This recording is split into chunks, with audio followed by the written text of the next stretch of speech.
Hello dear students, welcome to our channel. இந்த video 12th தமிழுக்கு ஒரு முக்கியமான வீடியோ. ஃபர்ஸ்ட் எக்ஸாம் தமிழ் தானே, இப்போ அதுக்கு படிக்க ஸ்டார்ட் பண்ணியிருப்பீங்க இல்லையா? இந்த ஃபர்ஸ்ட் எக்ஸாம் தமிழில் நீங்கள் வந்து சென்டம் எடுக்கணும்னு ஸ்கோர் பண்ணிட்டு இருக்கீங்களா? ஏன்னா தமிழ் இங்கிலீஷ் பொறுத்த வரைக்கும் நமக்கு ஸ்கோரை தூக்கி விடக்கூடிய சப்ஜெக்ட்ஸ். சரியா? டோட்டல் மார்க்கை இன்க்ரீஸ் பண்ணுறதுக்கு இந்த ரெண்டு சப்ஜெக்ட்ஸும் ரொம்ப ரொம்ப முக்கியமான, தமிழும் இங்கிலீஷும்.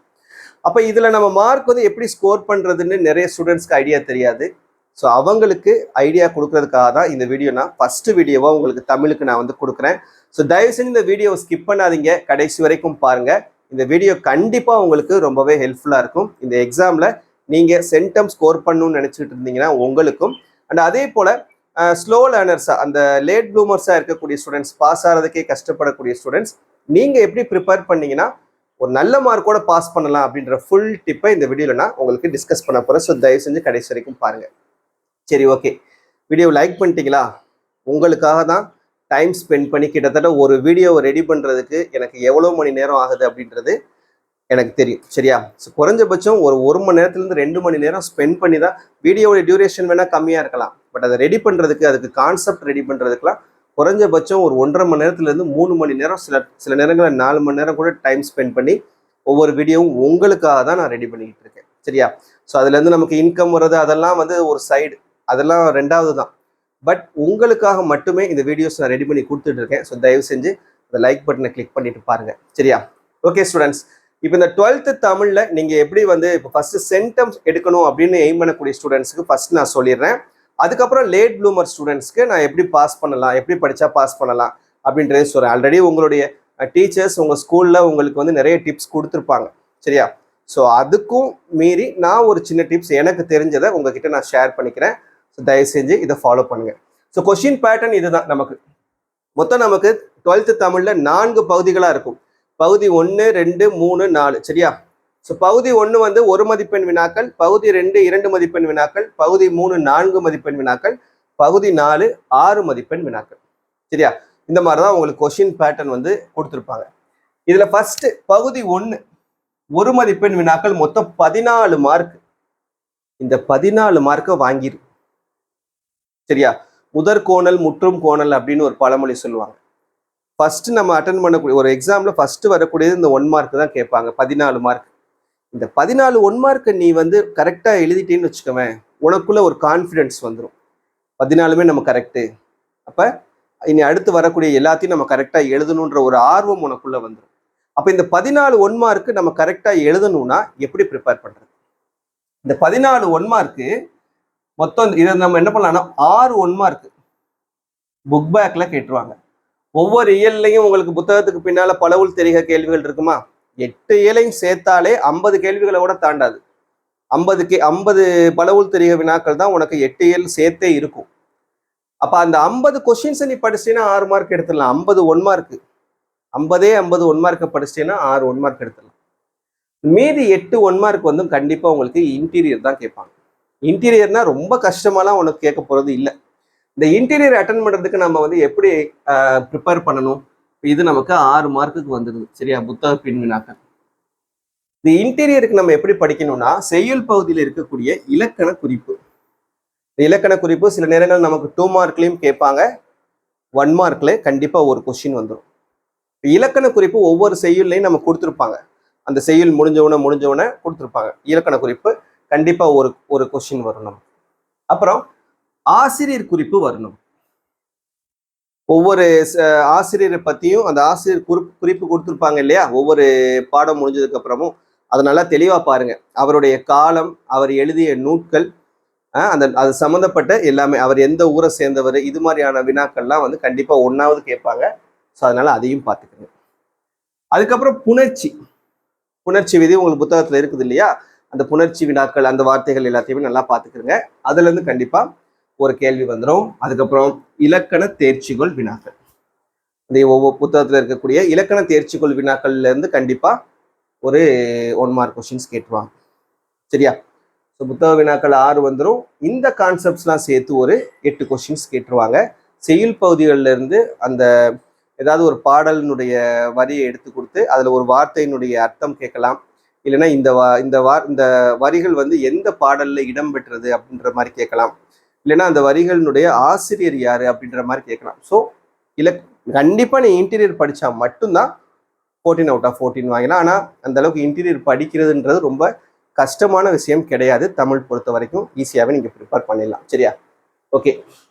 ஸோ இந்த மாதிரி நீ ப்ரிப்பேர் பண்ணிட்டேன்னா +8 14 மார்க்ஸ் என்னாச்சு நம்ம வாங்கிடலாம். தயவு செஞ்சு இந்த 14 மார்க்கையும் வாங்கிடு. ஒரு மார்க் கூட விட்டுறாத.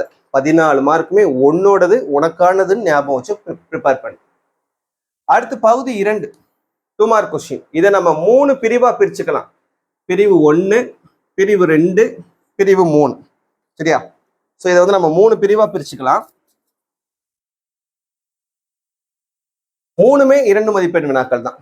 முதல்ல பாத்தீங்கன்னா கேள்வி எண் 15ல இருந்து 18 வரைக்கும் கேட்கக்கூடிய இந்த கேள்விகள் செய்யுள் குறுவினாக்கள். ஒவ்வொரு இயல்லையும் உனக்கு புத்தகத்துக்கு பின்னால ஒவ்வொரு இயல் முடிஞ்சதுக்கு அப்புறமும் குறுவினா இருக்கும், சிறுவினா இருக்கும், நெடுவினா இருக்கும். தமிழ் பொறுத்தவரை நீ புத்தகத்துக்கு பின்னால இருக்கக்கூடிய குறுவினா, சிறுவினா, நெடுவினாவை தெளிவா படிச்சாவே எல்லா கொஸ்டின்ஸும் அட்டன் பண்ணிடலாம். 2 மார்க்கும் அட்டன் பண்ணிடலாம், 3 மார்க்கும் அட்டன் பண்ணிடலாம், 4 மார்க்கும் அட்டன் பண்ணிடலாம், 6 மார்க்கும் அட்டன் பண்ணிடலாம். படிக்கக்கூடிய பசங்களை பத்தி பிரச்சனை இல்லை, நீ படிச்சிருவ. புக் பேக்ல உள்ளது எல்லாமே படிச்சிருவேன். பட் சின்ன சின்ன டாக்டிக்ஸ் இருக்கு, அதை நம்ம கரெக்டா யூட்டிலைஸ் பண்ணோம்னா ஃபுல் மார்க் ஸ்கோர் பண்ணிடலாம். சரியா? சரி, ஓகே. இப்ப இந்த செக்ஷன்ல 15 to 18 செய்யுள் பகுதியினுடைய குறுவினாக்கள் மட்டும் கேட்பாங்க. ஒவ்வொரு இயலையும் பின்னால இருக்கக்கூடிய குறுவினாவில இருந்து செய்யுள் பகுதியினுடைய குறுவினாக்கள் மட்டும் வரும். மொத்தம் 4 கொஸ்டின்ஸ் கொடுப்பாங்க. அதுல நீ 3 கொஸ்டின் எழுதணும். இதனுடைய மதிப்பெண் பாருங்க, 3 × 2 6 மார்க்கு. புத்தகத்துக்கு பின்னால் இருக்கக்கூடிய குறுவினாக்கள் மட்டும் நீங்க தரவா படிச்சாலே போதும். எப்பயாவது சில நேரங்களில் இன்டீரியர் 2 மார்க்கும் கேட்பாங்க. அதுக்கு நம்மளுடைய இம்பார்ட்டன்ட் கொஸ்டின்ஸ் நம்ம கொடுத்துருக்கோம் நம்ம சேனல்ல. அதுல இன்டீரியர் கொஸ்டின்ஸும் சிலது கொடுத்துருக்கோம். அதை நீங்க படிச்சீங்கனாலே போதும். அந்த இம்பார்ட்டன்ட் கொஸ்டின்ஸ்ல இன்டீரியர் படிச்சாலே போதுமானது. கண்டிப்பா நீங்க அதுல இருந்தா இன்டீரியர் கேட்பாங்க. அதை தாண்டி உங்களுக்கு வேற இன்டீரியர் கேட்கறதுக்கான வாய்ப்புகள் கம்மி தான். சரியா? அப்ப அடுத்து இதுல செக்ஷன் 2 19, 20, 21 3 கேள்வி. எது? உரைநடையினுடைய குறுவினாக்கள் கேட்பாங்க. 3 கொடுத்து 2 எழுதுறது, 2 × 2 4 மார்க்கு. இதுவும் புத்தகத்துக்கு பின்னால் உள்ளதை படித்தால் மட்டும் போதும். இன்டீரியருக்கு நம்ம இம்பார்ட்டன்ட் கொஸ்டின்ஸ் கொடுத்துருக்கோம், அதுல இருந்து படிச்சீங்கன்னா போதுமானது. நம்ம முக்கியமா இதுல கான்சென்ட்ரேட் பண்ண வேண்டியது இதுதான். கொஸ்டின் நம்பர் 22ல இருந்து 30, செக்ஷன் 3 பிரிவு 3, பார்ட் 2ல பிரிவு 3. இதுதான் நமக்கு வந்து இலக்கண பகுதிகளில் இருந்தும் மொழிப்பயிற்சி பகுதிகளில் இருந்தும் கேட்கக்கூடிய கேள்விகள். மொத்தம் 9 2 மார்க் இருக்கும். அதுல நம்ம 7 2 மார்க் எழுதணும். இதுல நம்ம ஒரு சின்ன மிஸ்டேக் கூட விட்டுறாம இதை நம்ம கான்சென்ட்ரேட் பண்ணி மொழிப்பயிற்சி பகுதிகளில் இருக்கக்கூடிய வினாக்கள்லாம் நம்ம படிக்கணும். இலக்கண வினாக்கள் இயல்ல கொடுத்துருப்பாங்க. ஒவ்வொரு இயலையும் நமக்கு இலக்கண தேர்ச்சிகள் வினாக்கள்லாம் கொடுத்துருப்பாங்க. அப்ப அந்த வினாக்களை படிச்சிடணும். பிளஸ் மொழிப்பயிற்சி பகுதியில கேட்பாங்க. மொழிப்பயிற்சி பகுதியிலேருந்து என்னென்ன கேட்பாங்க அப்படின்றத நான் இங்க நோட் பண்ணி வச்சிருக்கேன். அதாவது ஒரு தொடரில் உள்ள பிழைகளை நீக்கி எழுதுக. அது ஆனா எல்லாமே உனக்கு புக்ல இருந்தான். புக்கை தவிர நீ வேற எதையும் ரெஃபர் பண்ண வேண்டியது அவசியம் கிடையாது. புக்கை நீ தரவு பண்ணினா போதும். தமிழ்ல இங்கிலீஷ் மாதிரி கிடையாது. இங்கிலீஷ் தான் நம்ம எதையோ படிச்சுக்கிட்டு இருக்க வேண்டியதா இருக்கும். பட் தமிழ் பொறுத்த வரைக்கும் புக்கை நீ வேத மந்திரமா எடுத்து படிச்சீங்கன்னா நீ 99 மார்க்ஸ் வந்து ஈஸியா அச்சீவ் பண்ணிடலாம். ஸோ தொடரில் உள்ள பிழைகளை நீக்கி எழுதுக. கலை சொற்கள் அது நம்ம பிடிஎஃப் கொடுத்துருக்கோம். மரபு பிழைகளை நீக்கி எழுதுக. சரியா? ஒரு வாக்கியத்தை கொடுத்துட்டு அதுல இருக்கு மரபு பிழைகளை நீக்கி எழுத சொல்றது. அப்புறம் வல்லின மெய்களை இட்டும் நீக்கியும் எழுதுக. எந்த இடத்துல மெய் வரும், எந்த இடத்துல வராது. வராத இடத்துல கொடுத்து வச்சிருப்பான், வர்ற இடத்துல கொடுக்காம விட்டுருப்பான். அப்ப அதை நம்ம கரெக்டா மாத்தி எழுதிக்கிறணும். அப்புறம் பேச்சு வழக்கை எழுத்து வழக்காக மாற்றுக. இரு சொற்களை தொடரமைத்து ஒரே தொடரில் அமைத்து எழுதுக. சொல்லை பிரித்தும் சேர்த்தும் எழுதுக. பொருள் வேறுபாடு அறிந்து ஒரே தொடரில் எழுதுக. பெயர் சொல்லை தொடர்களுக்கு ஏற்றவாறு எழுதுக. ஸோ இந்த மாதிரி கான்செப்ட் இது எல்லாமே உனக்கு புத்தகத்துல மொழிப்பயிற்சி பகுதிகளில் இருக்குது. ஸோ அதை மட்டும் நீ நல்லா தரவா ஒர்க் அவுட் பண்ணி பார்த்தீங்கன்னா போதும், அது ஃபுல்லா வந்துடும். அப்புறம் இலக்கண வினாக்களும் படிச்சிட்டோம்னா மொத்தம் எத்தனையாச்சு? 10 12 குறுவினாக்கள் எழுதுறோம். 12 × 2 24 மார்க். சரியா? ஸோ இது ஒரு 14 மார்க்கு, இது ஒரு 24 மார்க். அடுத்து பகுதி 3 4 மதிப்பெண் வினாக்கள் சிறுவினா பகுதி. இதுலயும் நமக்கு 3 பிரிவு இருக்குது. இதுலயும் 3 பிரிவு இருக்குது. பிரிவு 1ல பாருங்க, கேள்வி எண் 31ல இருந்து 34 வரைக்கும் செய்யுளினுடைய சிறுவினாக்கள். இங்க எப்படி செய்யுளுடைய குறுவினாக்கள் கேட்டாங்களோ அதே போல செய்யுளுடைய சிறுவினாக்கள் 4 கொடுத்து 2 எழுத சொல்றது. 2 × 4 8 மார்க்கு. புத்தக பின்னால உள்ள வினாக்கள் மட்டும் படிச்சீங்கன்னா போதும். அடுத்து 35ல இருந்து 38 இது பாத்தீங்கன்னா உரைநடையினுடைய சிறுவினாக்கள். இங்க உரைநடையினுடைய குறுவினா, இங்க சிறுவினா. அதுவும் அதே மாதிரி 4 கொடுத்து 2 எழுத சொல்றது. 2 × 4 8 மார்க்ஸ் ஆச்சு. இங்கேயும் நம்ம கான்சென்ட்ரேட் பண்ண வேண்டியது இதுதான், இந்த கான்செப்ட் தான். செக்ஷன் 3 கேள்வி எண் 39ல இருந்து 43 வரைக்கும் மொழிபெயர்ச்சி பகுதிகள்ல இருந்தும் இலக்கண பகுதிகள்ல இருந்தும் கேட்கக்கூடிய கேள்விகள். மொத்தம் 4 கொடுத்து 3 எழுதணும். இதுக்கு நம்ம என்னென்ன கேள்விகள்லாம் இதுல வரும் அப்படின்னா, அணி வரும். முக்கியமான அணி என்னன்னு சொல்லிட்டு கொடுத்துருக்கோம் நம்ம சேனல்ல. அடுத்து நயம் பாராட்டுகள் வரும். புக்கு பின்னால் இருக்கக்கூடிய பாடல்கள் தான் கேட்க போறாங்க. அப்புறம் கவிதை எழுதுறது நமக்கு கேட்பாங்க. அதுக்கப்புறம் பழமொழி. சரியா, ஒரு பழமொழியை வாழ்க்கை நிகழ்வோடு தொடர்பு படுத்தி எழுதுக, அந்த கான்செப்ட். அப்புறம் தமிழாக்கம். இந்த மாதிரி கான்செப்ட் எல்லாமே இந்த பார்ட் 3ல செக்ஷன் 3ல நம்ம கேட்பாங்க. அணி, நயம், கவிதை, பழமொழி, தமிழாக்கம், இது எல்லாமே 4 கொடுத்து 3 எழுதுறது. அப்ப இது எல்லாமே நமக்கு எங்க தான் இருக்குது? மொழிபெயர்ச்சி பகுதிகளில் தான் இருக்குது, புத்தகத்துல தான் இருக்குது. அப்போ அதை ஃபுல்லா நம்ம தரவு பண்ணோம்னாவே 3 × 4 12 மார்க் எடுத்துடலாம். சரியா, புத்தக வினாக்கள், புத்தக செய்யுள் சிறுவினா, உரைநடை சிறுவினா, அப்புறம் இந்த மொழிபெயர்ச்சி, இது எல்லாத்தையும் பார்த்துட்டோம்னா நமக்கு மொத்தம் 7 4 மார்க் கொஸ்டின். 7 × 4 28 மார்க்ஸ் நம்ம ஸ்கோர் பண்ணிடலாம். இதுக்கு இன்டீரியர் சிறுவினாவை பொறுத்த வரைக்கும் இன்டீரியர் கேட்கறது ரொம்ப ரேர் தான். குறுவினாவிலையாவது கண்டிப்பா ஏதாவது ஒன்று கேட்டுருவாங்கன்னு சொன்னோம்னா கூட சிறுவினால கேட்கறது ரேர். பட் அப்படி கேட்டா என்னென்ன கேட்கலாம்னு சொல்லிட்டு நம்மளுடைய சேனல்ல நம்ம இம்பார்ட்டன்ட் கொஸ்டின்ஸ் கொடுக்கும்போது இன்டீரியர் வினாக்கள் கொடுத்துருக்கோம். அதை மட்டும் அட்லீஸ்ட் படிச்சுக்கோங்க. சரியா, ஓகே. லாஸ்ட் பகுதி 4 இது வந்து 6 மார்க் கொஸ்டின்ஸ். மொத்தம் 3 நெடுவினா பிளஸ் ஒரு மனப்பாட பாடல் சேர்த்து மொத்தம் 4 6 மார்க் கொஸ்டின்ஸ் இதுல இருக்கும் நமக்கு. இதுல பாத்தீங்கன்னா கொஸ்டின் நம்பர் 44, 45, 46 மொத்தம் 3 நெடுவினா எழுதணும். 3மே இது அல்லது அது அப்படின்ற மாதிரி இருக்கும். இதுல என்னன்னா நம்ம இம்பார்ட்டன்ட் நெடுவினாக்கள் கொடுத்துருக்கோம், முக்கியமான நெடுவினாக்கள் கொடுத்துருக்கோம் புக்ல. என்னென்ன நெடுவினாலாம் முக்கியமானது, நீ அதை மட்டும் படி. அந்த முக்கியமான நெடுவினாக்களை மட்டும் நீ படிச்சினாலே போதும். கண்டிப்பா 3 நெடுவினாமே அட்டன் பண்ணிடலாம். சரியா, அப்புறம் லாஸ்டா கொஸ்டின் நம்பர் 47ல மெமரி போயம் இருக்கும். செய்யுள் பாடல் 4 மார்க்கு, திருக்குறள் பாடல் 2 மார்க்கு, 6 மார்க். மொத்தம் இது நமக்கு 4 × 6 24.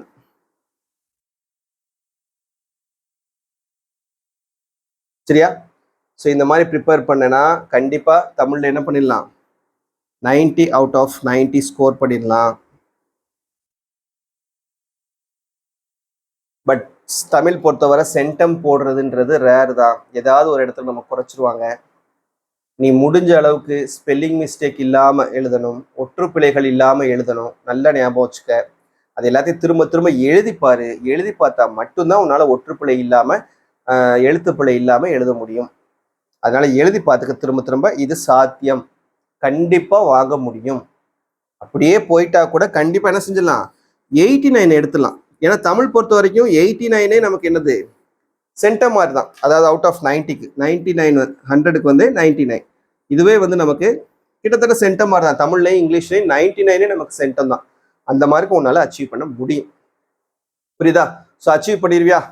மறக்காம கமெண்ட்ல சொல்லு. இப்போ நான் சென்டம் ஸ்டூடெண்ட்ஸ்க்கு சொல்லிட்டேன். அடுத்து வந்து நம்ம லேட் ப்ளூமர் ஸ்டூடெண்ட்ஸ்,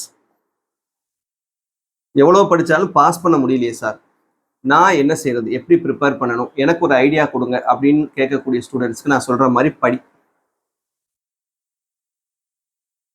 ஃபர்ஸ்ட் அந்த 50 1 மார்க் கொஸ்டினை மட்டும் திரும்ப திரும்ப திரும்ப திரும்ப படி. 50 1 மார்க் கொஸ்டினை முடிஞ்சா ஒரு ஜெராக்ஸ் பிரிண்ட் அவுட் எடுத்து அதை ஒர்க் அவுட் பண்ணி பாரு. 6 மார்க் ஸ்கோர் பண்ணிடுவேன். 1 மார்க்ல 6 மார்க் எடுத்துடலாம்.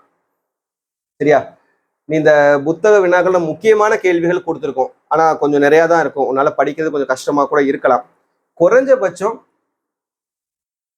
இயல் 1 to 3 முதல் 3 இயல் ஏதாவது 3 இயல் படிக்கக்கூடாது. முதல் 3 இயல்ல இம்பார்ட்டன்ட் கொஸ்டின் கிடையாது, எல்லா கொஸ்டினுமே படிக்கணும். இம்பார்ட்டன்ட் கொஸ்டின்ஸ் மட்டும் கிடையாது. முதல் 3 இயல்ல எல்லா குருவினாவும் படிச்சுட்டு ப்ளஸ் இந்த பகுதி, ஏன்னா இது ஈஸியான பகுதி தான். நமக்கு இது என்ன பண்ணிடலாம், அதில் உள்ளதை அப்படியே நம்ம மாற்றி எழுத போகிறோம், அவ்வளோதான். இது திரும்ப திரும்ப திரும்ப திரும்ப ப்ராக்டிஸ் பண்ணிட்டீங்கன்னா குறைஞ்சபட்சம் இந்த 3 + 2 5 குருவினாவில் ஒரு 2 குருவினா நீ எழுதிடலாம், 4 மார்க். இந்த மொழிபெயர்ச்சி பகுதிகளில் இருந்து ஒரு 3 எழுதினா கூட போதும், 6 மார்க். அப்போ இதுல ஒரு 10 மார்க் நமக்கு கிடைச்சிடும். இந்த 10 மார்க் வாங்கிறோம், சரியா? முதல் 3 இயல் குருவினா படிக்கிறோம், மொழிபெயர்ச்சி பகுதியில் இருக்கு. நான் சொன்ன இப்போ டாபிக்ஸ் நான் சொன்னேன் இல்லையா, அது எல்லாத்தையும் ஒர்க் அவுட் பண்ணி பார்க்குறோம், 10 மார்க் வந்துடுது. சிறுவினா நீ எதுவுமே படிக்க வேணும், சிறுவினா எதுவுமே படிக்க வேணும். புக் பேக்கில் உள்ளது எந்த சிறுவினாவும் நீ படிக்க தேவையில்லை. கஷ்டமா இருக்குன்னு நினைக்கிறேன், விடு படிக்க தேவையில்லை. இது அட்லீஸ்ட் பார்த்துக்க. இதெல்லாம் புக்கில் உள்ளதானே கேட்க போகிறாங்க, தமிழாக்கம் அதை பாரு. அணி முடிஞ்சா படிச்சுக்க, கவிதை, பழமொழி, நயம், இது எல்லாமே புக்கில் இருந்து தான் கேட்க போகிறாங்க. தமிழாக்கம் கண்டிப்பாக ஒன்று இருக்கும். தமிழாக்கம் மட்டுமாவது நீ எல்லா ஏழையும் உள்ளதை பார்த்துட்டீங்கன்னாவே அதில் ஒரு 4 மார்க் எடுத்துடலாம். நெடுவினாவில் திருக்குறள் நெடுவினா இயல் 3லையும் இயல் 6லையும் இருக்கக்கூடிய திருக்குறளுடைய நெடுவினா 4 நெடுவினா இருக்கும். அதை 4 நெடுவினாவை படிச்சிட்டீங்கன்னா 6 மார்க் எடுத்துடலாம். எவ்வளோ ஆச்சு? 10, 20, 26 மார்க் ஆச்சு. எதுவுமே படிக்காம, நான் சொல்றது பாரு, ஒண்ணுமே நீ படிக்கல, புக் பேக்ல சும்மா 1 மார்க் மட்டும் படிச்சிருக்க, குருவினாலும் ஒரு 3 இயல் மட்டும் படிச்சிருக்க, சிறுவினா எதுவுமே படிக்கல, தமிழாக்கம் சும்மா ஒர்க் அவுட் பண்ணி பார்த்துருக்க, நெடுவினாவில் ஒரு 4 நெடுவினா. எது? திருக்குறள். கண்டிப்பா ஒரு திருக்குறள் வந்துடும். இது போக முதல் 3 இயல்ல இருக்கக்கூடிய நெடுவினா, சரியா? இயல் 1, 2, 3, இந்த 3 இயல்ல இருக்கக்கூடிய நெடுவினா படிச்சீங்கன்னா இன்னொரு நெடுவினாவும் அட்டன் பண்ணிடலாம். எவ்வளோ ஆச்சு? 16 மார்க் ஆச்சு. அப்புறம் மெமரி போயம் எப்படி ஈஸியா படிக்கலான்னு நம்ம சேனல்ல பாட்டு மாதிரி கூட வீடியோஸ்லாம் போட்டிருக்கோம். அதை திரும்ப திரும்ப கேட்டுட்டு ஒரு 4-5 தடவை எழுதி பார்த்தீங்கன்னா ஆட்டோமேட்டிக்காக வந்துடும். இப்போ இதில் ஒரு 6க்கு 4 மார்க் எடுத்துரும்னு வச்சுக்க. 4, 20, 30, 36 மார்க் ஆச்சு. 90க்கு 36 மார்க்கு, 100க்கு 46 மார்க் எடுத்து பாஸ் பண்ணிடலாம். எதுவுமே படிக்க சொல்லவே இல்லை உன்னை பாரு, ரொம்ப கம்மியாக தான் சொல்லியிருக்கேன் படிக்க சொன்னதே. 50 1 மார்க்கு, 3 இயல் குருவினா, 3 இயல் நெடுவினா பிளஸ் திருக்குறளினுடைய நெடுவினா, மெமரி போயம், இவ்வளோதான். சிறுவினா தொடவே இல்லை நீ. அப்படி கூட படிச்சீங்கன்னா கூட 36 மார்க்கு, ஸ்பெல்லிங் மிஸ்டேக் அது இதுன்னு போயிட்டா கூட நீ பாஸ் பண்ணிடலாம். இது வரைக்கும் தமிழ் நான் பாஸ் பண்ணதே இல்லை சார் அப்படின்னு சொல்லக்கூடிய ஸ்டூடெண்ட்ஸ்க்கு இந்த டிப். எதுவுமே படிக்காம, நிறைய விஷயங்கள் நீ படிக்காம ஒமிட் பண்ணிட்டு பாஸ் பண்ணிடலாம். ஸோ தயவு செஞ்சு இதை ஃபாலோ பண்ணு நீ, சரியா?